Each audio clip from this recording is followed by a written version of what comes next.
গোপালগঞ্জে আওয়ামী লীগ সমর্থিত বিক্ষোভকারীরা সেনাবাহিনীর উপর হামলা করে। এতে সেনাবাহিনীর ৩ জন অফিসার, ১ জন জুনিয়র কমিশন অফিসার ও ৫ জন সেনা সদস্য আহত হয়। বিক্ষোভকারীরা সেনাবাহিনীর একটি গাড়িতে আগুন ধরিয়ে দেয় এবং এক সেনা সদস্যের অস্ত্র কেড়ে নিয়ে মিছিল করে। এ সময় বিক্ষোভকারীদের ছত্রভঙ্গ করে পরিস্থিতি নিয়ন্ত্রণে আনার জন্য সেনা টহল দল ৪ রাউন্ড অ্যামুনিশন ফায়ার করে।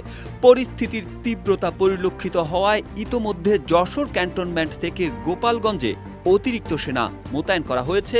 কঠোর অবস্থানে সেনাবাহিনী। কেউ না বুঝলেও আমরা আপনার প্রয়োজন বুঝি, আর তাই তো অত্যাধুনিক ফিচার সম্বলিত বিভিন্ন সাইজ আর কালারের ২৫০টিরও বেশি ডিজাইন অপশন নিয়ে ওয়ালটন স্মার্ট ফ্রিজ বোঝে আপনার প্রয়োজন। ঘটনার বিবরণে জানা যায়, গতকাল বেলা ৩টায় গোপীনাথপুর, জালালাবাদ ও নিজামকান্দি ইউনিয়ন আওয়ামী লীগের আয়োজনে বিপুল সংখ্যক